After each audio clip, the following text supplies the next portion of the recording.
بسم اللہ الرحمن الرحیم۔ السلام علیکم ورحمۃ اللہ وبرکاتہ۔ کیسے ہیں آپ لوگ؟ خیریت کے ساتھ ہیں؟ اللہ آپ لوگوں کو اچھا رکھے۔ چلیے آج اردو زبان کی دوسری کتاب کا سبق نمبر 29 یعنی 29واں سبق پڑھانے جا رہا ہوں۔ یہ سبق ان لوگوں کے لیے ہے جو ہمارے بھائی اردو سیکھنا چاہتے ہیں اور بالکل ہی شروع سے اردو سیکھنا چاہتے ہیں۔ ان کے لیے اردو زبان کی دوسری کتاب کا سبق شروع ہو چکا ہے۔ تو چلیے اس سیریز کا یہ 29واں سبق ہے، اور ہمارے وہ بھی بچے جو کہ مدرسے جاتے ہیں یا اسکول جاتے ہیں اور وہ اردو سیکھ رہے ہیں، ان کے لیے بھی یہ سبق بہت ہی کارآمد ہے۔ تو اسی طریقے سے بنے رہیے، ہم روزانہ آپ لوگوں کی خدمت میں اردو کے لیسن، اردو کے سبق اچھی کہانیوں کے ساتھ لے کر کے آتے ہیں۔ تو آج کے سبق میں بتایا گیا ہے سستی اور چالاکی، کہ چالاکی کیا ہے اور سستی کیا ہے۔ یہ سب سستی اور چالاکی یہ مترادف الفاظ کہلاتے ہیں، یعنی کہ اپوزٹ الفاظ۔ اپوزٹ الفاظ کو اردو میں مترادف الفاظ کہتے ہیں، یعنی سستی کا مترادف چالاکی ہے اور چالاکی کا مترادف سستی ہے۔ تو چلیے سبق کو شروع کرتے ہیں۔ اردو زبان کی دوسری کتاب نمبر 1، جو آدمی وقت پر کام نہیں کرتا وہ سست یا کاہل کہلاتا ہے۔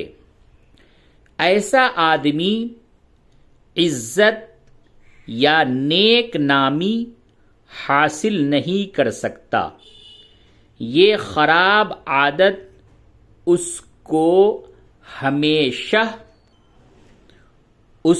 ہمیشہ ذلیل و خوار رکھتی ہے۔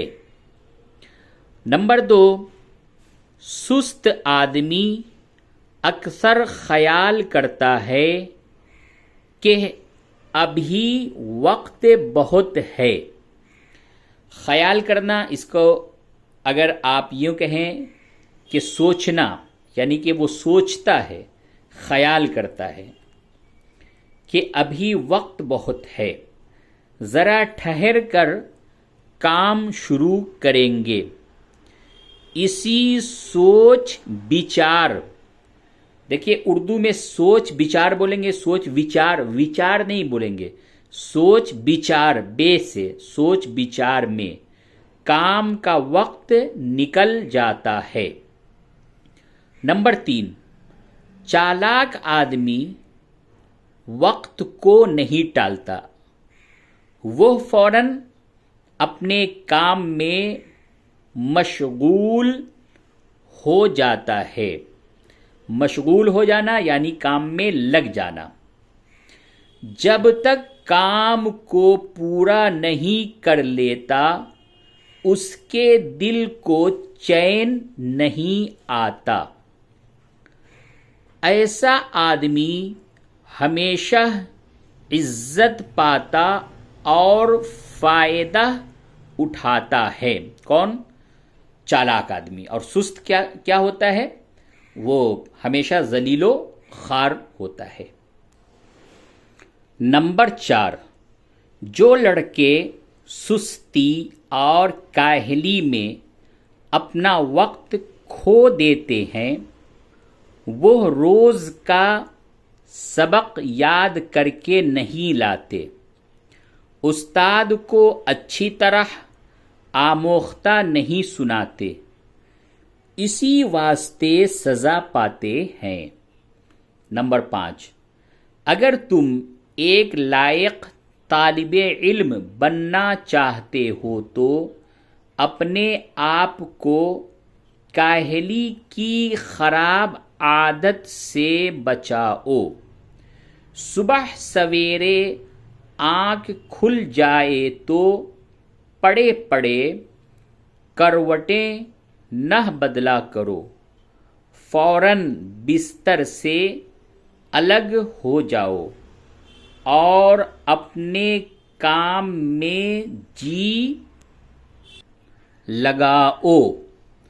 وقت اتنا تنگ نہیں ہے جتنا کہ تم کاہلی سے اس کو تنگ بنا دیتے ہو۔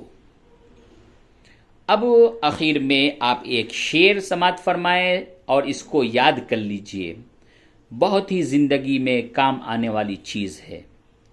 وقت میں تنگی فراخی دونوں ہیں جیسے ربڑ، کھینچنے سے بڑھتی ہے چھوڑنے سے جاتی ہے سکڑ۔ جس طریقے سے آپ اگر وقت کو کام میں لائیں گے تو اس سے آپ بہت فائدہ اٹھا لیں گے، اور اگر وقت کو آپ یوں ہی چھوڑ دیں گے، برباد کر دیں گے، تو کس طریقے سے ہفتہ، مہینہ اور سال گزر جائے گا آپ کو پتہ ہی نہیں چلے گا۔